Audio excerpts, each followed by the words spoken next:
how these legislations going to help the farmers. Now, under these three legislations, the first one, it will give some sort of opportunity for the farmer to sell his produce anywhere. Now the farmer can go to the anywhere in the country through any mechanism, like how the government has brought enam. Now they can get a good price. Now they can get a good price wherever the good price is available. There the farmer can sell his produce. Earlier they have to depend only on the governmental agencies, and when it is not accessible to the farmer, they have to depend on the middlemen or the private people. But now farmer can go to anywhere and he can sell his produce anywhere in the country. No restrictions on that. On the second front, now the processors, exporters, wholesale dealers can directly come and can directly make a contact with the farmers, and they can sign an agreement, and according to that agreement, this processor or a wholesale dealer can conclude an agreement that at the end of the season they are going to procure all the food grains that have harvested from that field at an agreed price.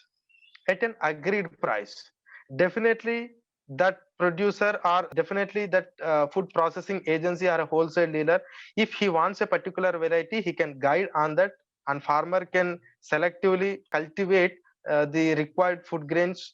And here in this entire process, the farmer will get an assured market facility.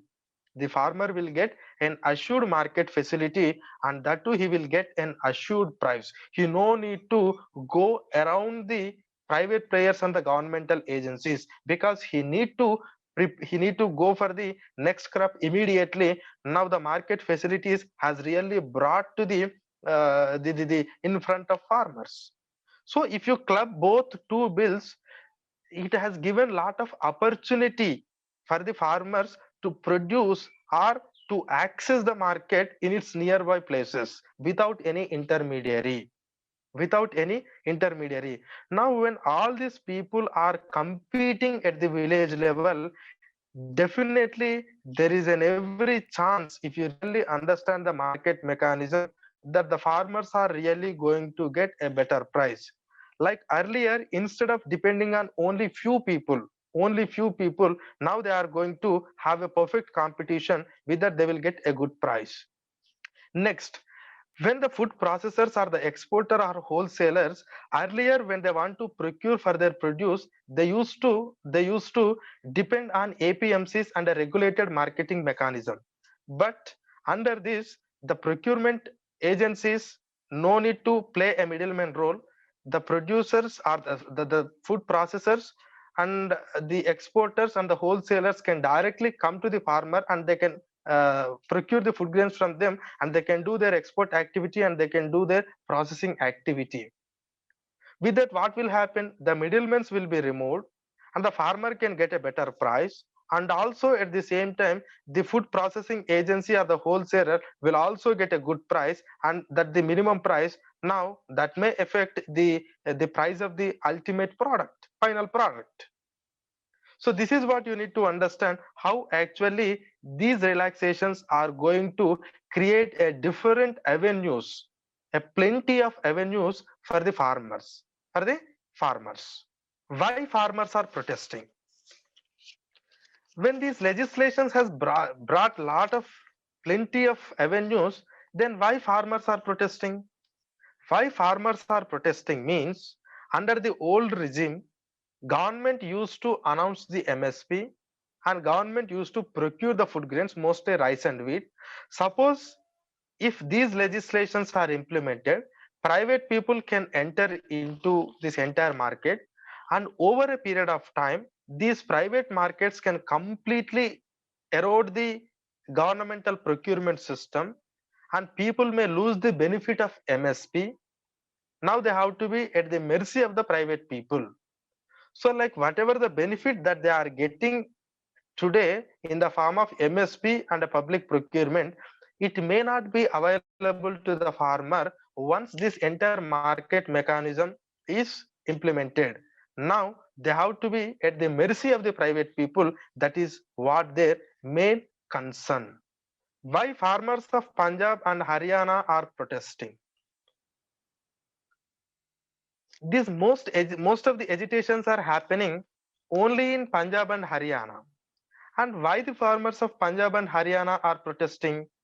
If you observe the concept of MSP and as well as the public procurement system is concerned, almost 80 to 90% of the food grain, that is rice and wheat, produced in these two states, procured actually procured by the governmental agencies, that means FCI, at an MSP. So the most of the producing or harvesting in the state of Punjab and Haryana is procured by the governmental agencies at an MSP. Now, if you bring these legislations and if the private people enter into this, they may erode completely this APMC mandis and also public procurement system, then they may lose this MSP facility. And if you're really looking into this protest, these people have enjoyed such privilege, enjoyed some privilege under the old regime. Now they are saying like they may lose this privilege. But on the other hand, why the other farmers of the country are not so protecting, like the case of Punjab and Haryana farmers? Because in the other parts of the country, they are not the beneficiaries of the MSP and public procurement system. I have given the overall figure like 25 to 30% of the produce only procured by the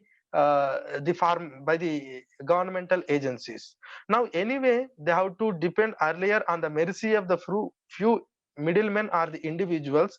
Now if this bill is passed, then they will get an authenticated private players allowed by the government of India through its legislations. That is what the other people are thinking. So why there is no much protest on the other people? Because other people have not benefited, not so much, but the Punjab and Haryana people have enjoyed a lot of benefits. Now there is an every chance that they have apprehended that there is an every chance that they might lose such a privilege. That is what they are actually. MSP, public procurement, and APMC is going to continue. Is MSP, public procurement, and APMC is going to continue. And when the discussions are happening between the farmers and the governmental agencies, Government of India is assuring to the farmers who are protesting in the Delhi that don't worry, because your worry is that we may not announce the MSP. Your worry is that government is not going to procure. Your worry is that APMCs are going to become irrelevant. Don't be panic on that. We are going to announce the MSP. There is no change in the policy of MSP. Second one, governmental agencies are going to procure the food grains because National Food Security Act, it is a compulsory, because it is a statutory obligation on the government of India to supply the food grains to the almost 66% of the population of the country. And as far as the APMC is concerned, we are going to continue the APMC. If the farmers get a better price in the APMC, they can sell in the APMC. But if they get the better price with the private people, they can go to the private people and they can sell to the private people. You have either option. This is what the government of India's assurance. Can we make MSP as a mandatory part of new legislation? The farmers who are protesting in the Delhi, when they are having discussions with the dialogue with the governmental agencies, one of their demand initially is, please make sure that MSP must be part of the legislation. That means whether if it is the governmental agencies or the private agencies want to procure the food grains from the farmers, they have to pay a minimum of MSP price, and you must make it compulsory in this farm legislation. That is what their demand. If you observe practically, it's not possible. Even if you make, it has become irrelevant. How it will become irrelevant? Suppose just assume Government is announcing an MSP for 22 crops. Suppose if I grow a 23rd crop, can a government announce an MSP? Like for how many crops you can announce the MSP? First point. Second point, suppose you have made a compulsory obligation on the private people to pay the minimum of MSP. Suppose if all the private people thinks that the level of MSP to provide the level of MSP is not economically viable for them, and if they don't want to procure because it has become a loss, and if they simply sit and if they don't procure anything, then what is the fate of the farmer? Does the government of India have a capability or a capacity to procure the entire food grain from the farmers? This is the second thing. Next, another important point. Yeah. Next, another important point is, suppose procuring, when they are procuring, the procurement process takes lot of supply chain management, and in the entire supply chain management, what is the role of the government, what is the role of the private people, if at all we wanted to provide benefits to the farmers. In this, the entire supply chain is dominated by the private people, and if the private people are simply sit and if they don't provide any MSP, uh, then if you want to make it as an obligation on the private people, if they don't want to do it, can we really insist on the private people to procure at the MSP? Perhaps it is not possible. Perhaps it is not possible. And that is the reason why the making MSP as a mandatory thing is not a good thing. Suppose if the private people want to procure, they have to procure at the competitive prices. And the prices of the food grains are to that extent, any of the thing will be decided by the demand and supply factors, not by an authority decides on its in a uh, whatever the authoritarian manner or through its any diktat. Perhaps it's not possible. Is there any relevance of MSP? Is there any relevance of MSP? Now there are so many questions that why the farmers are so interested in MSP. Is there any relevance of MSP in this present day economy? Actually, I have given the advantages of the MSP, how it will provide some sort of cushion or how it will provide some sort of benefits to the farmers. Now, under this MSP, the government is announcing for 22 crops, but they are only mostly focusing on only two crops. Now, the point here is, if you want to announce the MSP, you need to announce for all the crops, but you are simply announcing for the two crops. And that too, when you are procuring the two crops at the minimum level of MSP, you are not procuring all the food grains. And in your procurement process, your procurement infrastructural facilities are not so competitive enough. Not so competitive enough. And when you have such a problem with the existing MSP, even if you announce the MSP, what is the use in that? Even if you announce the MSP in the present day economy, only 25 to 30% you are procuring. And when you are not competitive and when you are not a big player in the competitive market of food procurement, and how can you compete yourself with the private people? So even under the present existing MSP regime, only 25 to 30% of the food grains are procured, and only two crops out of 22 crops are procured. Remaining thing are not produced.